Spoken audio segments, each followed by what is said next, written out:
I didn't say a word when they handed me that eviction notice. I just slid the 1923 water rights deed across the table and watched 35 McMansions turned into lakefront property. The Willowbrook Estates HOA believed they could snatch my grandfather's ranch while I was serving overseas in Afghanistan. These arrogant officials constructed their ideal residential haven on pilfered ground, featuring yoga pants-wearing busybodies cruising around in electric buggies. What they failed to realize is that I'm an Army Corps engineer. That modest soil barrier on my land had been sitting patiently for 45 years, anticipating someone foolish enough to develop below it.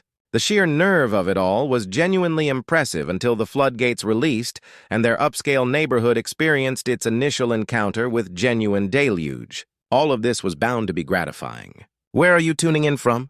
Leave a note in the comments, since you're on the verge of seeing the most stunning HOA dismantling that involves national water regulations and the force of nature. Allow me to present Jake Morrison. That's yours truly, 34 years of age, with the Army Corps of Engineers and the third-generation proprietor of 47 acres of top-notch Texas terrain right beyond Austin's borders. My grandfather, whom everyone referred to as Pops, acquired this parcel back in 1955 when Austin remained a quiet university hub and smokehouses outnumbered software firms by roughly 1,000 to 1. Pops was the type of guy who put stock in nurturing the soil and those who worked it. In 1978, he constructed a basic dirt embankment on our holdings. Nothing elaborate, simply solid construction meant to gather precipitation for the livestock and assist the folks lower down during drought periods. The Army Corps of Engineers actually lent a hand with the blueprint. Pops often remarked that eventually the rear 40 acres would hold unique value, but for the time being it was merely picturesque, undulating fields where we herded cows and I picked up shooting skills. Then arrived my pair of stints in Afghanistan, where I focused on hydration systems and structural projects. It turns out that digging water sources and controlling stream patterns in a combat area imparts a lesson or two about how vital pure water truly is and how rapidly folks will battle for it. During my second assignment, Pops departed this world. The estate entered a trust overseen by my good-hearted but overburdened sibling, Sarah, who resides in California and understands Texas property statutes about as well as I grasp wave riding. She enlisted a nearby estate handling firm named Lone Star Land Services to manage the levies and maintenance. The estate duties were settled on autopilot. But here's the catch. Sarah never truly examined the levy evaluation. Huge error. Enter our antagonist, Margaret Maggie Thornwell, 52 years old, head of the Willowbrook Estates HOA, and the sort of lady who pilots a pristine BMW X7 and regards athletic wear as professional garb. Maggie's mastered that specific style of indirect hostility that women from the South hone around middle age. You know, the variety where they'll beam while plotting against you and somehow frame it as if they're granting you a kindness. Maggie's wedded to municipal council member Rick Thornwell, which ought to reveal all you need about her methods for accomplishing goals. She's known for community enhancement campaigns, which is just polished lingo for ejecting anyone who doesn't align with her ideal of residential flawlessness. The odor of her costly fragrance can't fully conceal the reek of tobacco fumes and privilege that trails her like a fog. I returned from service in August 2023, prepared to at last devote some quality hours to Pops's territory. I motored along that well-known dirt path, beyond the ancient oak where I'd etched my name as a youngster, anticipating the familiar sweeping meadows and that small soil barrier gleaming under the Texas rays. Instead, I encountered building teams, cement mixers, and marking poles strewn over my rear 40 like a residential assault. The grind of pebbles beneath my footwear seemed altered somehow, more hostile. I could savor the grit in my escalating rage as I strode toward the site supervisor. "Apologies, pal," he stated, appearing anything but regretful. "We've secured approvals and all that. This belongs to Willowbrook Estates now. I contacted law enforcement. Officer Martinez arrived and clarified with evident unease that the HOA had submitted an adverse possession assertion during my time abroad.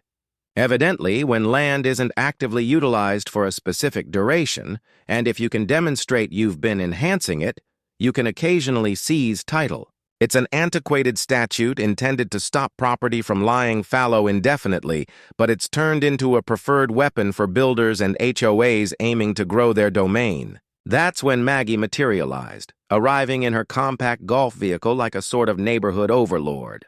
Her tone carried that cloying charm that instantly made me inclined to verify my pockets. "Your kin deserted this terrain, darling," she declared, grinning as though she were bestowing a gift. "We're simply applying it beneficially for the locality." But here's what really got my blood boiling. I discovered that her construction crews had diverted the small creek that feeds Pop's Dam. The water level was dropping every single day, and with it, 45 years of careful water management that had helped our neighbors through droughts, floods, and everything in between. As I stood there watching the water level drop, Maggie's parting shot echoed in my ears. "You should have stayed closer to home, soldier boy." That's when I knew this wasn't just about land. It was war. I hired the first attorney I could find. Big mistake. This guy quoted me $85,000 just to challenge the zoning change. Turns out while I was serving my country, Maggie's husband, Rick, had pushed through an emergency zoning modification. My family's land went from agricultural pre-validation to residential development zone faster than you can say conflict of interest. But here's where my Army Corps training came in handy. While that overpriced lawyer was shuffling papers and billing hours, I was digging through the county records like I was hunting for IEDs. And just like in Afghanistan, the devil was in the details. I found Pops's original 1978 dam construction permits, and they were beautiful. See, Pops didn't just build that dam himself. He worked directly with the Army Corps of Engineers for flood control and watershed management. That meant federal jurisdiction. And here's your first knowledge nugget. Any dam built with federal guidance creates federal jurisdiction that local HOAs can't override, period. The metallic taste of adrenaline hit my tongue as I realized what I'd found. This wasn't just a property dispute anymore. It was a federal case. But wait, it gets better. While I was photocopying permits at the courthouse, I stumbled across a 1923 water rights deed buried in the old records. My great-grandfather had purchased senior water rights to the entire Willow Creek WED. These rights were older than the city, older than the county's municipal water system, older than every single one of those McMansions sitting on my land. They weren't just stealing my property, they were stealing my water. Meanwhile, Maggie was busy playing the victim. She organized an emergency HOA meeting about the dangerous dam structure, complete with a local news crew she'd obviously tipped off in advance. I watched her on the evening news, standing in front of her perfectly manicured lawn, talking about children's safety and neighborhood security. "We're just concerned about our children's safety," she said, dabbing at her eyes with a tissue. "That dam looks ready to burst, and we have families living right downstream." The funny thing about local news is they love a good story, but they're not always great with follow-up research. If they'd bothered to check, they would have found that my dam had passed its most recent safety inspection with flying colors. But Maggie wasn't done. She posted on the Nextdoor app, that digital neighborhood watch where HOA presidents go to flex their petty authority. Her post warned about aggressive property disputes and unstable individuals in the area. She never mentioned my name, but she didn't have to. In a community that small, everyone knew exactly who she was talking about.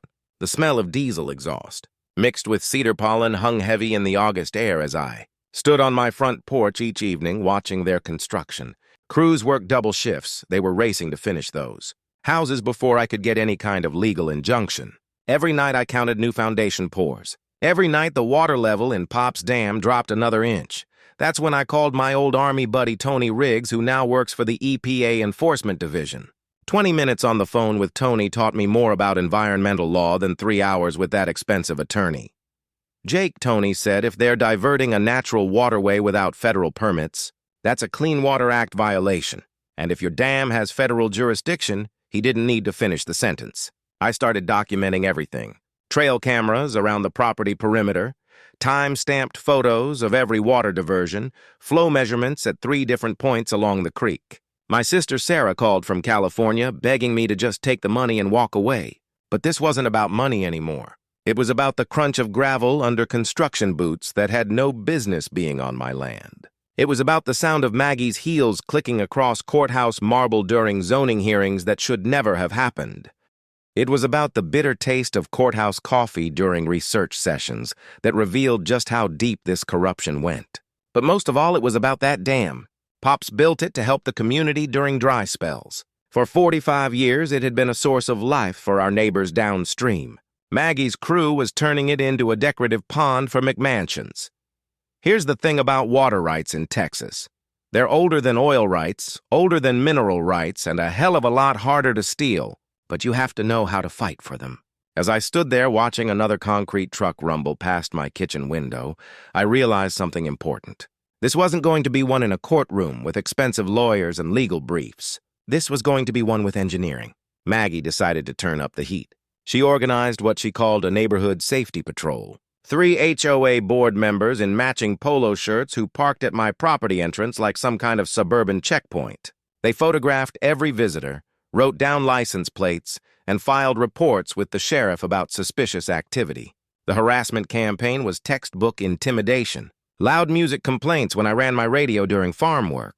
Unsightly structures, citations for my perfectly functional farmhouse that had been standing since 1962, environmental hazards, reports about my septic system that had passed inspection just 6 months earlier. But the real kick in the teeth came when Rick used his city council position to order a wellness check on me through Veteran Services. Apparently, I was a troubled veteran who might be struggling with readjustment issues.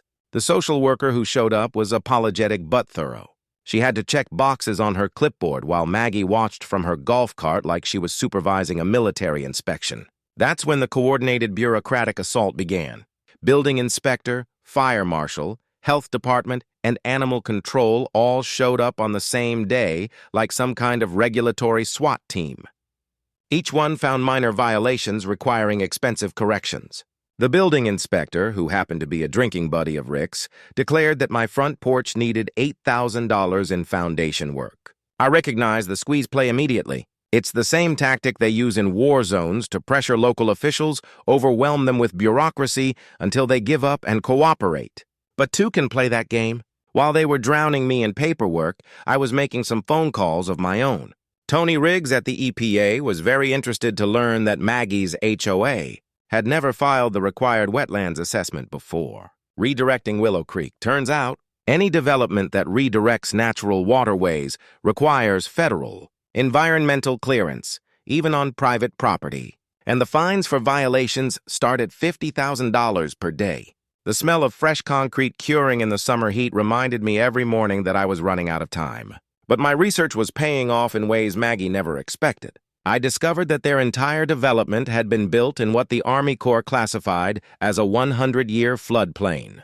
Insurance companies had initially refused coverage until the HOA provided a flood mitigation plan. Their solution? Permanently divert Willow Creek away from the new homes and let it flood my property instead. Here's your second knowledge nugget. Insurance fraud in development projects often carries criminal penalties, not just civil ones. When developers lie about flood risks to get coverage, that's federal mail fraud. The deeper I dug, the more I realized this wasn't Maggie's first rodeo.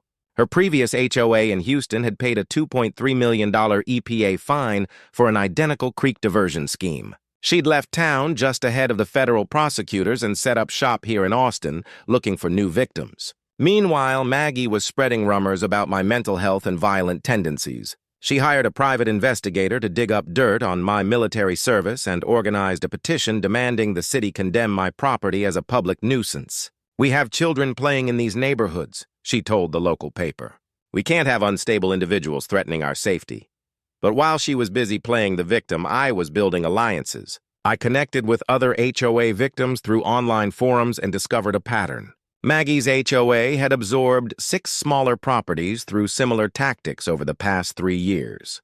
Each time the story was the same. Pressure, harassment, bureaucratic warfare, and mysterious zoning changes that always seemed to benefit Rick's construction company. I partnered with my elderly neighbor, Mrs. Chen, whose family garden had withered since the creek diversion. I met Miguel Santos, whose family farm had been rezoned out of existence by Rick Thorne Newell 2 years earlier. These weren't isolated incidents. They were part of a systematic land grab that had been going on for years. The vibration of heavy machinery through my farmhouse floorboards became a daily reminder of what I was fighting for. Every morning I watched concrete trucks rumble past my kitchen window. Every evening I documented the water theft that was slowly killing Pop's dam. But I was also preparing. I installed water flow meters at the dam outlet and creek diversion points. I calculated the exact volume of water being stolen, 1,200 gall per day, worth $47,000 annually in agricultural water rights. The gritty texture of sand between my fingers as I tested creek bed sediment told the story better than any lawyer could.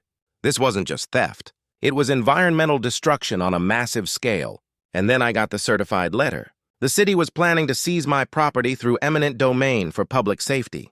The hearing was scheduled in just 2 weeks. Maggie's quote in the paper made her strategy crystal clear. Sometimes you have to protect the community from itself.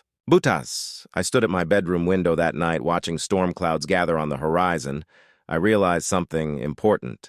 Those weren't just rain clouds building up. They were opportunity. Maggie went nuclear.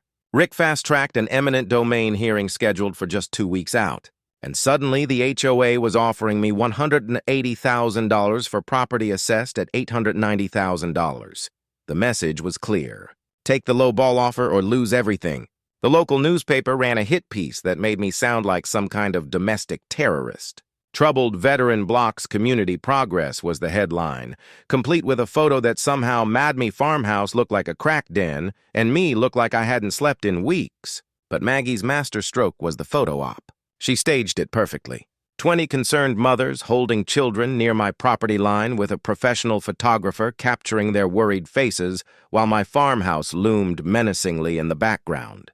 The Facebook post went viral with the hashtag #ProtectOurKids. Our children deserve safe neighborhoods, she told the Channel 7 news crew, not whatever issues he brought back from war. You know what? She was right about one thing. I did bring something back from war. I brought back the ability to recognize when someone's trying to steamroll you with propaganda and the engineering skills to do something about it. Tony Riggs called with information that changed everything. The EPA had already opened a federal investigation into Willow Creek diversions based on my initial complaint. But here's the kicker. Maggie's previous HOA in Houston faced that $2.3 million fine for the exact same scheme. Federal environmental crimes follow individuals even when they move to new jurisdictions. While Maggie was playing the victim on social media, I was discovering that her entire financial house of cards was built on fraud. The HOA's construction loans were tied to inflated property values, and the banks had required guaranteed water access for loan approval. If those water rights reverted back to me, their rightful owner, the entire development would become financially underwater. The taste of bitter irony wasn't lost on me. They'd stolen my water to make their land valuable, and now their own greed was going to drown them. Maggie's panic was starting to show. She offered me $400,000 cash, no questions asked, 48-hour deadline. When I refused, she flew to California to approach my sister Sarah with some sad story about her brother's mental health issues. That backfired spectacularly. Sarah might not know Texas land law, but she knows her brother. She called me laughing. Jake, some crazy woman in tennis clothes, just offered to help with my troubled veteran brother. I told her if she contacts our family again, I'm calling the FBI. But while Maggie was busy making enemies, I was making allies. I partnered with environmental lawyer Amanda Cross, who specialized in pro bono water rights cases. Together, we formed a coalition with downstream farmers who'd been affected by the creek diversion. Miguel Santos brought historical documentation showing his family had used creek water for farming since 1887. Mrs. Chen provided photographs of her grandfather's garden from the 1940s, fed by the same creek that was now feeding Maggie's decorative water features. The local Audubon Society was particularly interested to learn that the creek diversion had destroyed critical nesting habitat for several protected bird species. Turns out killing protected wildlife while committing water theft tends to get federal attention real fast. During my nighttime reconnaissance, old habits from the Army, I discovered something beautiful. Pop's Dam wasn't just a simple earthwork structure. The original 1978 design included an emergency spillway system with hydraulic gates that hadn't been opened since 1982. The hollow echo of water flowing through those underground spillway channels during my midnight. Tess told me everything I needed to know. The mechanism was still functional, and it was designed for exactly this situation. Controlled flooding to restore natural water flow patterns. I calculated the water volume needed to restore Willow Creek to its original path, 2.8 million gallons. Thedham was currently holding 3.1 million gallons thanks to recent rainfall. Themeth was perfect, but the timing had to be precise. Using my drone for aerial reconnaissance, I mapped the exact locations of those new home foundations relative to the original creek bed. 5 houses were built directly in the historical flood channel. 3 more had basements below the seasonal high water mark. Here's the beautiful part. The construction crews had installed decorative creek beds using concrete and decorative stones. They looked pretty, but they weren't designed to handle actual water flow. Meanwhile, my spillway system was engineered by the Army Corps specifically for flood management. Then Maggie made her biggest mistake. Her crew began installing permanent concrete barriers to completely block the original creek bed. This would make my spillway system useless and permanently destroy the downstream ecosystem. But it also gave me the perfect justification for what I was about to do.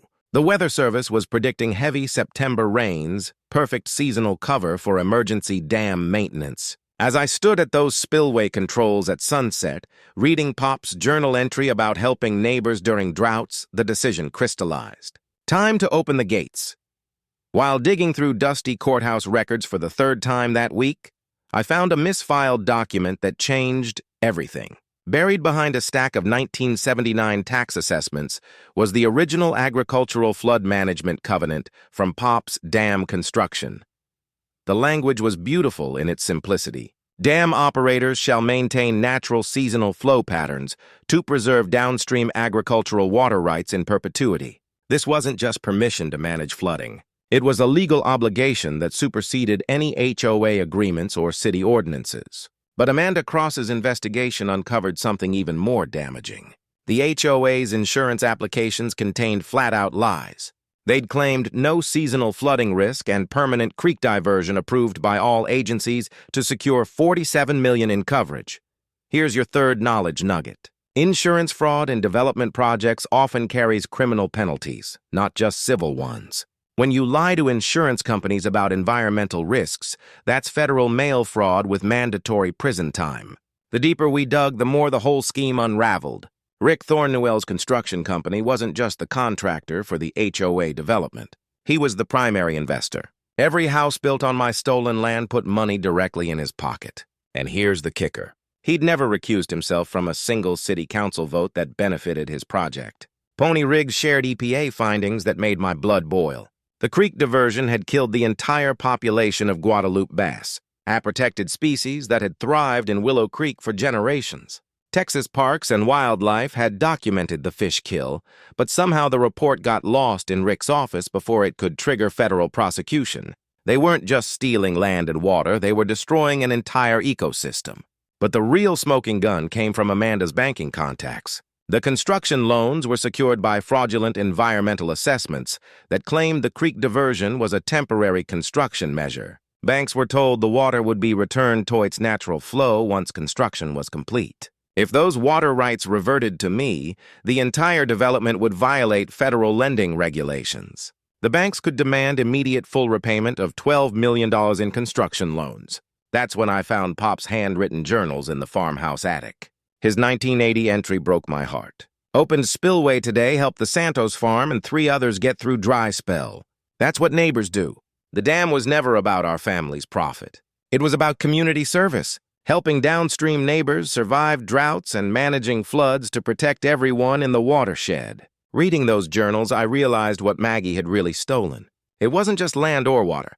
It was 45 years of community cooperation that my grandfather had built one neighbor at a time. My engineering analysis confirmed what I'd suspected. Maggie's creek diversion was creating an upstream flooding hazard. During heavy rains, the redirected water would back up into residential areas. The original creek bed had provided natural flood control for the entire watershed, and my spillway system was the only way to safely manage seasonal flooding. The timeline pressure was crushing.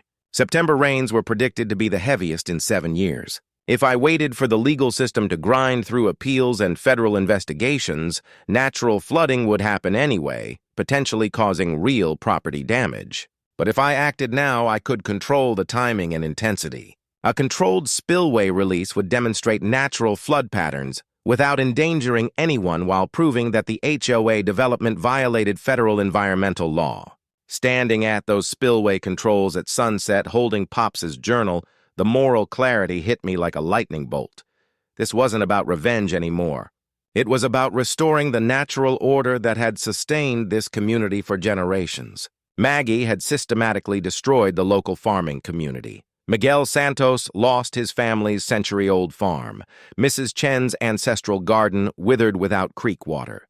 3 other families were forced to sell generational properties to Rick's eminent domain schemes.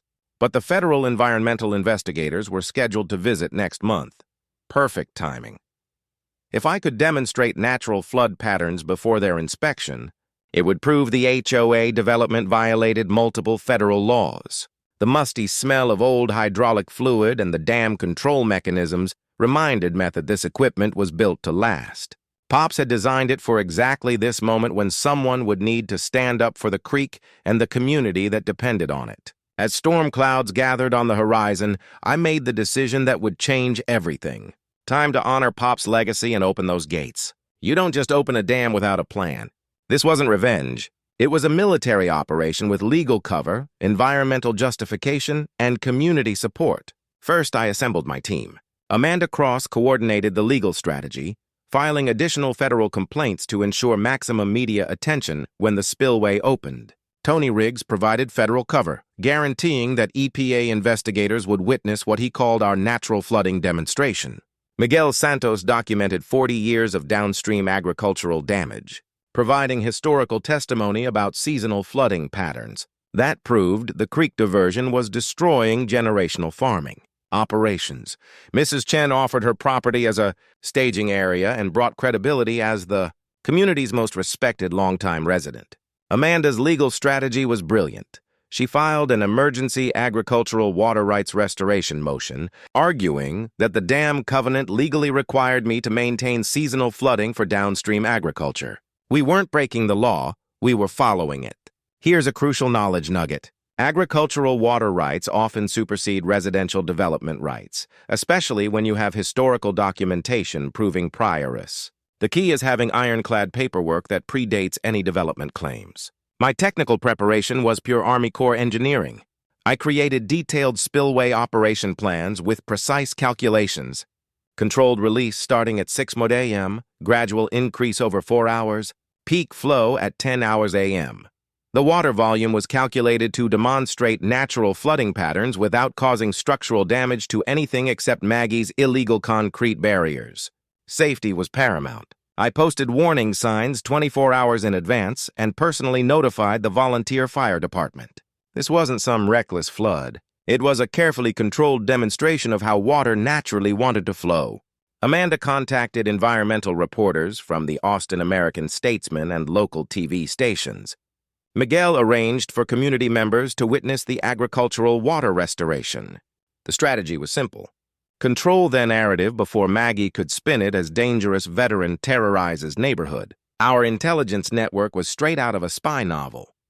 Mrs. Chen monitored HOA activity through the neighborhood gossip network. Never underestimate little old ladies with time on their hands. The local diner waitress, who happened to be Miguel's cousin, reported on city council closed-door meetings. My Army buddy at Fort Hood provided surveillance drone support for legal documentation. While I was rebuilding spillway controls with modern hydraulic systems, Amanda was waging financial warfare. She contacted insurance companies with evidence of fraudulent applications, arranged for banking regulators to review construction loan documentation, and prepared whistleblower complaints about Rick's conflicts of interest. The beauty was in the timing coordination. Weather Service confirmed heavy rains in 72 hours. Amanda scheduled federal environmental inspection for the same week. Miguel arranged for the agricultural extension agent to document downstream benefits. A perfect storm of natural weather, federal oversight, and community support, all converging at exactly the right moment. But I knew Maggie's psychology. She always escalated when pressured. So I prepared for her predictable responses. Emergency HOA meeting, media smear campaign, probably a restraining order filed through her corrupt judge friend. Amanda drafted preemptive legal responses to each expected attack. The evidence preservation was crucial. I compiled comprehensive photo documentation of the current creek diversion, recorded video testimony from affected farmers and neighbors, and gathered historical photographs showing original creek bed and seasonal flooding patterns. Amanda secured everything in federal court filings for legal protection. Safety protocols included coordination with the volunteer fire department, communication with downstream residents, and detailed notices posted in English and Spanish. I even created an evacuation plan we wouldn't need just to demonstrate responsible management. The economic warfare was Amanda's specialty. She tipped off state banking regulators about construction loan irregularities, contacted the Texas Attorney General about insurance fraud evidence, and prepared a civil RICO lawsuit alleging a pattern of racketeering. Here's another knowledge nugget. Coordinated regulatory pressure often forces settlement faster than individual lawsuits. When multiple agencies investigate simultaneously, defendants can't fight on all fronts. The smell of WD-40 and machine oil filled the evening air as I serviced all dam equipment and tested spillway gates under minimal flow. Everything worked perfectly. Pops had built this system to last. I stocked the farmhouse with supplies for a potential siege, knowing Maggie would try everything to stop me. Amanda filed protective court orders preventing interference with lawful dam operations. We established secure communications using military-grade encrypted radio. ASI stood at those controls for the final equipment check, watching storm clouds build on the horizon. Everything felt aligned. Weather forecast confirmed heavy rains in 48 hours. Federal investigators would arrive in 36 hours. Maggie was scheduled for her morning show appearance in 24 hours, probably planning another attack on my character. The timing was perfect. Dawn tomorrow would bring justice, and 45 years of stolen water back to where it belonged. Maggie's desperation reached new levels when she hired private security to patrol my property perimeter. These weren't just rent-to-cops with flashlights. These were the same tactical gear wannabes who work private military contracts and think HOA disputes are combat zone. My trail cameras caught them red-handed trying to sabotage the spillway control mechanisms at 2 a.m. One genius was caught on video attempting to jam concrete mix into the hydraulic lines while his buddy served as lookout. Tony Riggs had tipped off the sheriff's department, and Deputy Rodriguez was waiting in the shadows when they made their move. The arrest was beautiful. Mr. Tactical Vest claimed they were protecting community infrastructure from an unstable individual, but it's hard to explain why you're carrying a bag of quickset concrete at 2 in the morning. Maggie's media blitz was even more desperate. She appeared on the Austin Morning Show wearing her Sunday best and speaking in that trembling voice politicians use when they want to look like victims. "Veterans need mental health support, not weapons," she told the host, dabbing at her eyes with a tissue. This man learned to use water as a weapon in Afghanistan, and now he's threatening to wash away children's homes. Rick provided expert testimony as a city engineer about catastrophic dam failure risks, conveniently forgetting to mention that my dam had passed every safety inspection for 45 years. But while Maggie was playing victim on television, my surveillance training was paying dividends. I documented every sabotage attempt, every illegal entry, every piece of evidence that would later prove criminal conspiracy. Tony revealed that federal investigators had been wiretapping Rick's office phone as part of a non-going corruption probe. These people were more desperate than I'd realized. The legal assault came next. Rick fast-tracked an emergency restraining order hearing for 6 a.m. the following morning, clearly hoping to catch us off guard. Judge Henry Walsh, Rick's golf buddy, who'd received $15,000 in campaign contributions from Rick's construction company, agreed to hear the emergency public safety motion. Amanda discovered the corruption connection and immediately filed for Walsh's recusal, but we knew the fix was in. If they couldn't stop the spillway opening legally, they'd stop it through a corrupt judge. Meanwhile, Maggie organized a neighborhood safety patrol to physically surround my property. 20 HOA residents showed up with folding chairs, coolers, and Protect Our Kids signs, planning to live stream the spillway opening as environmental terrorism. The optics were perfect for her narrative. Suburban families with children versus dangerous veteran with a dam. But Miguel Santos had been busy too. He brought 30 farmers and families to support what we called agricultural water restoration. Mrs. Chan organized a counter-demonstration with historical photos showing the creek in its natural state. Amanda arranged for Audubon Society and Sierra Club representatives to attend. Two competing narratives were about to collide. Veteran attacks families versus community protects water rights. The technical sabotage escalated when security footage revealed someone had poured concrete mix into the spillway channel overnight, creating a blockage designed to cause actual flooding danger if I opened the gates. This wasn't just harassment. It was attempted murder disguised as vandalism. I worked through the night with a portable jackhammer, clearing the sabotage while documenting every chunk of concrete as evidence. The metallic taste of exhaustion mixed with fury as I realized how far they were willing to go. Rick used his city council emergency powers to declare my property an imminent public hazard, authorizing the fire department to secure the dangerous dam structure. Fire Chief Martinez, one of the few honest officials left in town, privately warned me that this was purely political. "Jake, you've got maybe 6 hours before they force me to intervene," he said. "Make it count." The insurance investigation breakthrough came at the perfect moment. Amanda's fraud reports triggered a state investigation, and the Texas Insurance Commission froze all HOA development insurance policies. Without valid insurance, the construction company faced immediate work stoppage. Financial pressure was finally hitting where Ithert, Maggie, and Rick's wallets.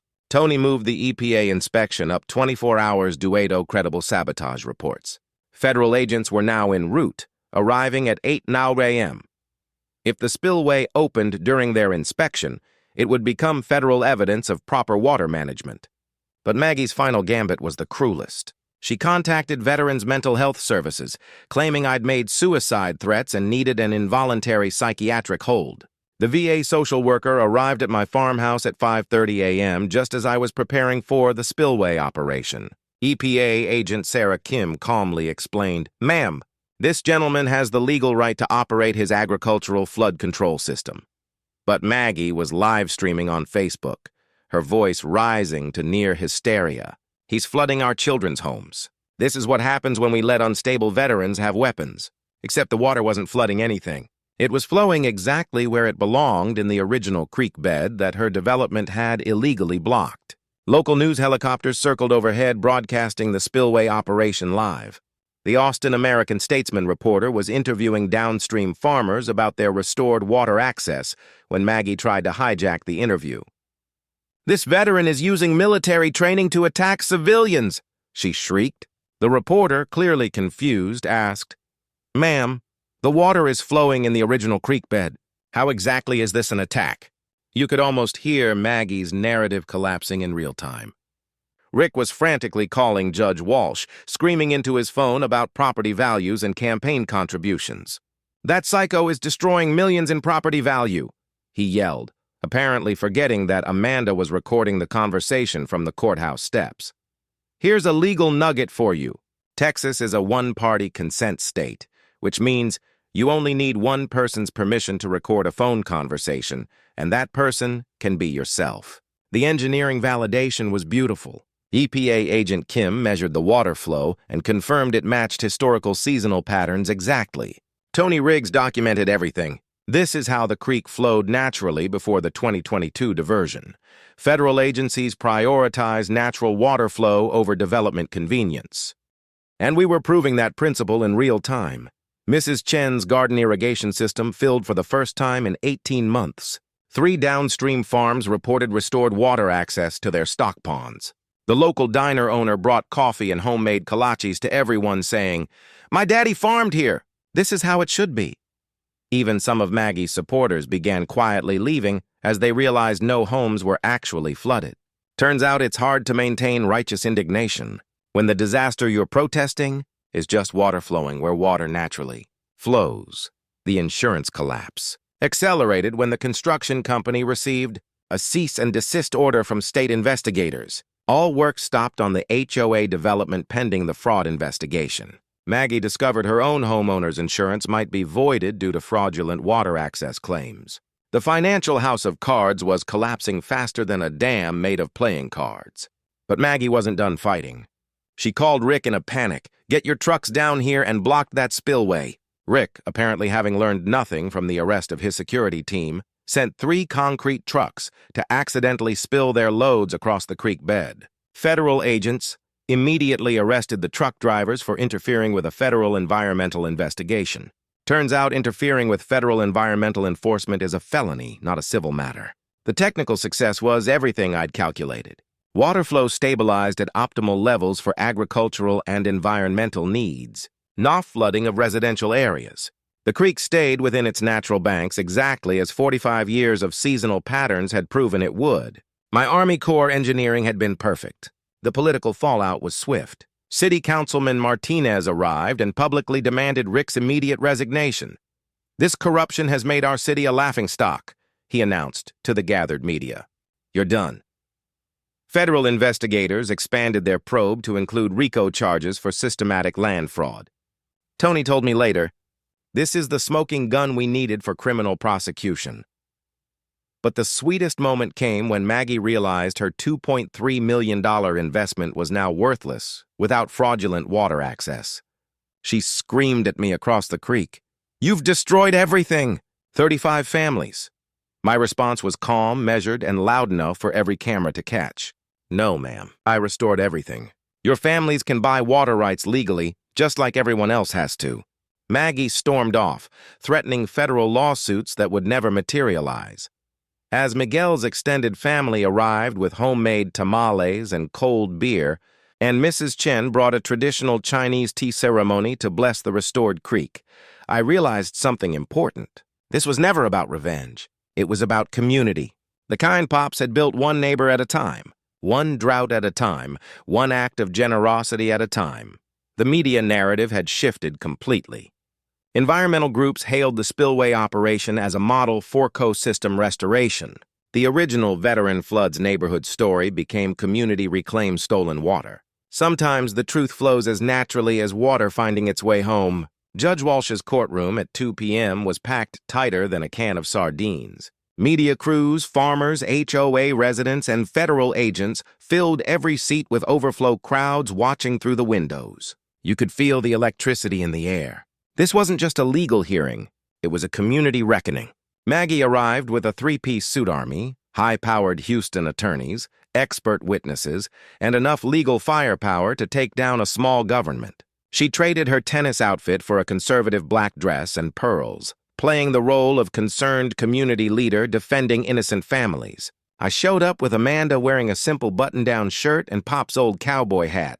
Sometimes the best armor is just being comfortable in your own skin. The gallery was divided like a wedding gone wrong. HOA supporters on the left clutching their Protect Our Kids signs, foaming community on the right with weathered hands and determined faces. Maggie's attorney opened with dramatic flair, presenting photos of muddy construction sites and claiming $2.7 million in flood damage from my spillway operation. They wheeled in a psychiatrist who'd never met me, but was happy to diagnose combat revenge fantasies based on newspaper clippings. "Your Honor," the attorney declared, gesturing toward me like I was a war criminal. "This disturbed veteran is using military engineering knowledge to terrorize innocent families. He's turned water into a weapon of mass destruction." The courtroom buzzed with whispers until Amanda stood for our response. She presented the 1978 Agricultural Flood Management Covenant that legally required seasonal flooding. EPA agent Kim took the stand and testified that my spillway operation had restored natural water flow patterns without causing any actual property damage. Historical photographs proved current water levels matched 60 years of natural seasonal patterns. Here's your final knowledge nugget. Legal water rights documentation always trumps recent development claims, especially when you have federal environmental agencies backing your position. Then Tony Riggs took the stand as EPA enforcement officer. His testimony was devastating. The HOA development had violated 3 separate federal environmental laws, committed systematic insurance fraud, and destroyed protected wildlife habitat. Judge Walsh squirmed in his seat as federal crimes were detailed in his courtroom. You could see him calculating whether his political loyalty to Rick was worth potential federal prosecution for obstruction of justice. The breaking point came when Amanda called Rick as a witness. Under oath, he admitted to fast-tracking zoning changes while I was deployed overseas and revealed his financial stake in the construction company. When Amanda played the recorded phone conversation about destroying property values, Rick exploded. "This is a federal setup," he screamed, storming toward the exit. We did nothing wrong. His own words captured on audio proved the conspiracy better than any prosecutor could. But the real emotional power came from community testimony. Miguel Santos described 3 generations of farming destroyed by the creek diversion, his voice breaking as he talked about his grandfather's dreams dying with the stolen water. Mrs. Chin showed photographs of her family garden, lush and green before the diversion, brown and withered after. Her quiet dignity spoke louder than any legal argument. Fire Chief Martinez testified that the spillway operation was professionally executed with 0 safety violations. Downstream property owners confirmed their agricultural water access had been fully restored. Then Maggie took the stand for what became her final performance. "He came back from war damaged, Your Honor," she said, pointing at me with trembling fingers. "He's taking revenge on innocent families using psychological warfare against children." She claimed I'd threatened her safety and described the spillway operation as environmental terrorism designed to destroy property values and traumatize a residents. When Amanda called me to testify, the courtroom went silent. I presented Pop's journals documenting 40 years of community water sharing, explained my Army Corps engineering calculations, and spoke directly to Judge Walsh. "Your Honor, I didn't flood anybody. I restored a creek that was stolen from my family in this community for 45 years. The mic drop moment came when Amanda presented final evidence, documentation of Maggie's Houston HOA paying $2.3 million in EPA fines for an identical creek diversion scheme. The federal prosecutor stood and announced a criminal investigation into interstate water fraud conspiracy. The courtroom erupted as the scope of the corruption became clear. Judge Walsh had no choice. He denied all restraining order requests, ruled that my spillway operation was legal and beneficial, and ordered the HOA to cease all interference with federal environmental investigations. His warning to Rick was pointed.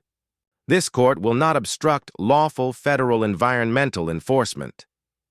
As federal agents escorted Rick from the courthouse while banking investigators served additional warrants, Maggie found herself surrounded by reporters with nowhere to hide. She refused all comment and sped away in her BMW, probably already calling moving companies.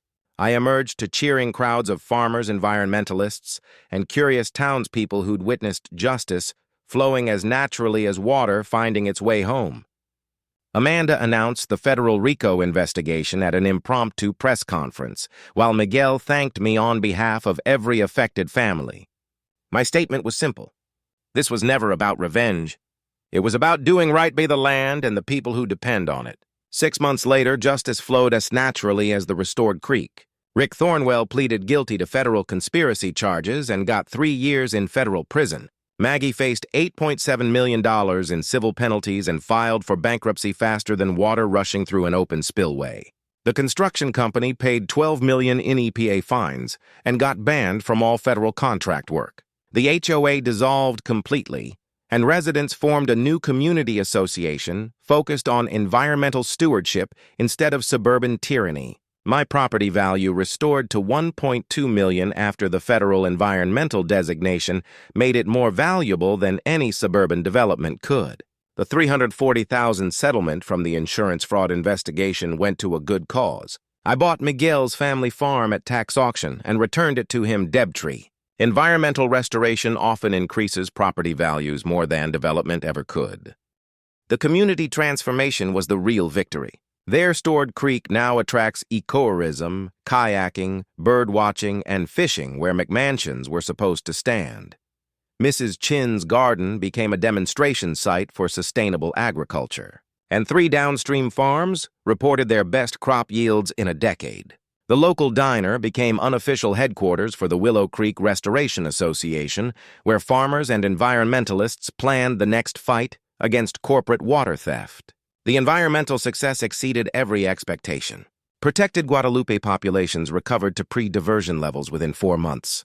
The Audubon Society documented 12 bird species returning to restored wetland habitat. Texas Parks and Wildlife designated the creek as a critical wildlife corridor, ensuring permanent protection. My spillway operation became a case study in the Army Corps of Engineers training manual. Sometimes the best revenge is just doing your job correctly. Personally, I found peace I didn't know I was missing. I renovated Pop's farmhouse using sustainable construction techniques, and Sarah moved back from California to help manage our growing agurism business. Amanda and I, well, let's just say fighting environmental crime together creates a pretty strong bond. The ripple effects spread across Texas like water finding new channels. Environmental groups use the Willow Creek model to challenge illegal diversions statewide. Federal agencies cite our case in new water rights enforcement guidelines. I've become an unofficial consultant for communities fighting HOA overreach, and the phone rings constantly. We established the Pops Morrison Environmental Scholarship for rural students studying water management. Miguel's daughter, Maria, was the first recipient, and she's now studying environmental engineering at UT Austin. She wants to protect waterheads across Texas from people like Maggie. The annual Creek Days Festival celebrates restoration and community resilience with local food, environmental education, and veteran support services. We raised money for a water rights legal defense fund that's already helped 6 other communities fight back against corporate theft. My favorite part? Kids swimming in the creek where homes were supposed to be built, splashing in water that flows free because a community stood together. Every Sunday I visit Pop's grave and bring creek water in an Amazon jar just like he used to do when he checked the flow after heavy rains. Thanks, Pops, I tell him. The creek singing again just like you said it would. The Legacy Project ensures this victory lasts forever. The Willow Creek Conservation Trust now owns development rights to the entire watershed, creating a permanent buffer zone that prevents future commercial development. No one will ever steal this water again. But here's the beautiful twist. Maggie's Houston HOA faced federal RICO prosecution based on our case. Families across 3 states filed similar water rights restoration lawsuits. What started as one veterans fight became a movement for environmental justice nationwide. From my porch each evening, watching that creek flow exactly where it belongs, I'm reminded that some fights are worth everything you've got. Sometimes you have to flood the valley to save the creek. But you don't do it alone. You do it with your community, your neighbors, and people who believe clean water belongs to everyone, not just whoever has the best lawyers and the most corrupt city council connections. If you're fighting HOA overreach, environmental destruction, or bureaucratic bullying, don't give up. Document everything. Find allies. And remember, the law is on your side when you're protecting the land for future generations. Drop a comment and tell me your HOA nightmare story. I read every single one and reply when I can, because these fights are easier when we support each other. Hit subscribe if you want more stories about communities fighting back against corruption and winning. And remember, your voice matters, your vote matters, and your creek matters too.